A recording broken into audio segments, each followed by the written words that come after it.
welcome to our Africa Tech segment. The coronavirus pandemic has challenged businesses around the world to either innovate digitally or risk shutting down completely. The virus, which came with lockdown measures, caused a lot of individuals and companies to turn to remote working, a departure from the normal business activity. But as governments begin to ease lockdowns, many businesses may have to think of new business models, embrace the opportunity to digitally transform, and also adapt to what is now known as the new normal. To discuss this further, we have Temiloluwa Sobowale, a digital marketing and analytics expert, joining us in the studio. Welcome to the program. Thank you very much, Laia. Let me start by asking you, how can businesses begin to adjust their plans during this period?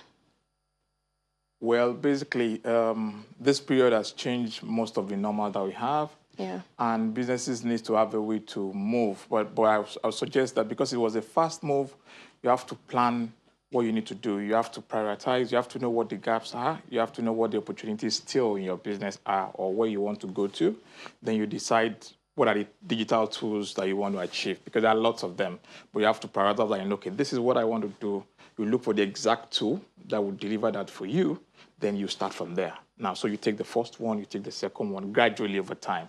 It's not something that you move just all of a sudden. So businesses have to find a way to just change in this time. So Indeed, it's been a drastic change for many. Yes. But do you think all businesses can digitally transform and successfully adapt to the pressure of this pandemic? Well, as we've seen with some businesses that didn't transform, they're already losing out. So, unfortunately, because the touch point with the customer is no more physical, then you have to go digital. So that means if you need to interact with your customers, it has to be digital. So it's almost a must for every business to go digital. But like I said earlier, you have to understand your process and which of your process actually is most important to the customer, and that's the one you will digitize first, right? If you're a brand that sells, for example, having an e-commerce website will help you in that space. If you're a brand that does retail and you sell a few things, using a social media platform will help you. So everybody can adapt in one way, but it's such a big thing when you hear the word digital transformation. It's so big that it scares people off. It's just technology, using technology to enable your business growth, right? In areas that you can of efficiency, customer service, basically. So everybody can. But they have to know exactly where you want to use it, what you want to use it for. Yeah, and technology will actually, improve your business growth. Yeah. But in what ways can, employers keep their employees safe and also meet their customer needs? Unfortunately, some businesses have had to shut down, but those who are still thriving, how can they, not shut down?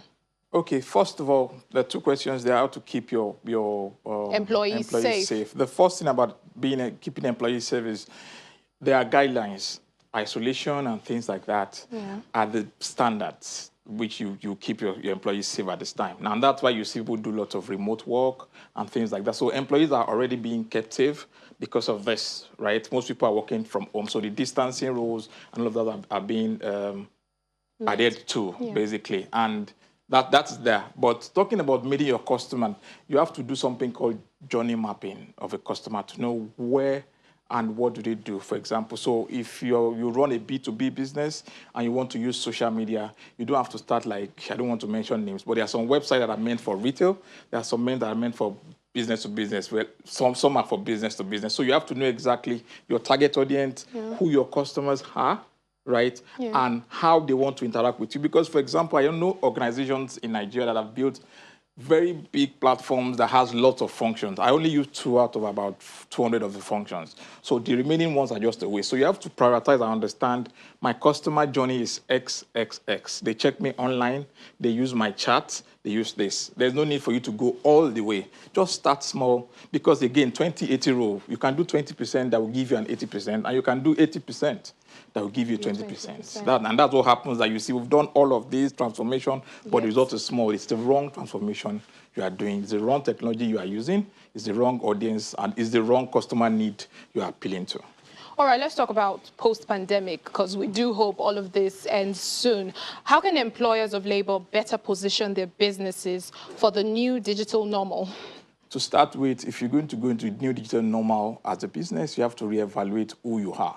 So what are the opportunities post-COVID in your industry? Okay. Now, looking at the opportunity, you now work backwards to say, okay, how do I redefine my brand to fit into the opportunity?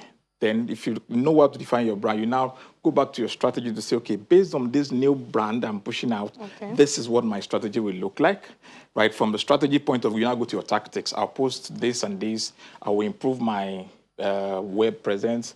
I will improve my logistics process. I will use my digital communication process and like that. So first of all, it's not starting from just, oh, they are doing this. Everybody is doing e-learning. I have to go e-learning. Everybody know. You have to understand, do the parents in my school want e-learning? What do they really want? Do they want to listen? Do they have a problem with data? Would they prefer me to come on a channels to do a TV program for their students so they can watch? So if the parents are people that love TVs, there's no need pushing them online. They'll still watch you in isolation, but they will love it to say, look, this is what our school is doing, not because others are doing, because there are lots of frictions in online training now. And for the last 4 months, people have been transforming, but parents are still having the issue. So businesses that will survive post-COVID have to understand what is the opportunity in the industry, right? They work it back to what would be my brand. So my positioning is, I am X person, I'm targeting X audience. This is my value proposition now. It's going to be different from what it was before.